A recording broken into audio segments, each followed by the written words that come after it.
திருப்பதி அன்னதான கூடத்தில் வழங்கப்பட்ட தயிர் சாதத்தில் பூரான் இருந்ததாக கூறி பக்தர் வெளியிட்ட வீடியோவால் பெரும் பரபரப்பு ஏற்பட்டுள்ளது.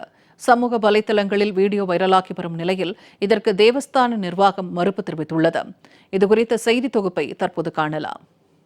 திருப்பதி ஏழுமலையான் கோவிலுக்கு நாள்தோறும் ஆயிரக்கணக்கான பக்தர்கள் சுவாமி தரிசனம் செய்ய வருகின்றனர். அவ்வாறு கோயிலுக்கு வரும் பக்தர்களுக்கு தினசரி இலவசமாக உணவு வழங்கப்பட்டு வருகிறது.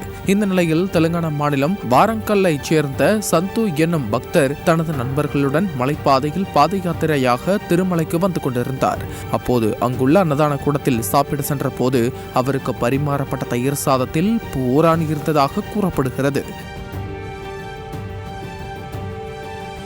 உடனடியாக இது குறித்து அங்கிருந்த தேவஸ்தான ஊழியர்களிடம் காண்பித்து எப்படி பூரான் வந்தது என பக்தர்கள் கேள்வி கேட்டதாக தெரிகிறது.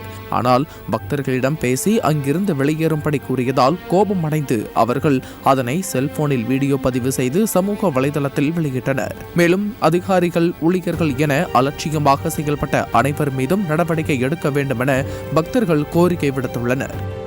இந்த நிலையில் இந்த வீடியோ வைரலாகி வரும் நிலையில் திருப்பதி தேவஸ்தானம் இதற்கு மறுப்பு தெரிவித்துள்ளது.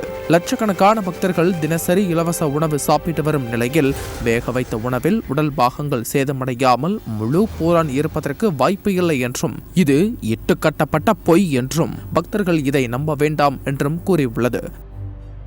இதனிடையே புதிய அன்னதான கூடத்தை திறந்து வைத்த முதலமைச்சர் சந்திரபாபு நாயுடு அதிகாரிகளுடன் ஆலோசனை நடத்தியதோடு பக்தர்களுக்காக தயாரிக்கப்படும் பிரசாதத்தில் அலட்சியம் இருக்கக்கூடாது எனவும் எச்சரிக்கை விடுத்திருந்தார். திருப்பதி லட்டில் விலங்குகளின் கொழுப்பு கலக்கப்பட்டுள்ளதாக எழுந்த புகார் நாடு முழுவதும் பெரும் சர்ச்சையை ஏற்படுத்தியுள்ள நிலையில் தற்போது அன்னதான கூடத்தில் வழங்கப்பட்ட தயிர் சாதத்தில் பூரான் இருந்ததாக கூறி பக்தர் வெளியிட்ட வீடியோவால் பெரும் பரபரப்பு ஏற்பட்டிருக்கிறது.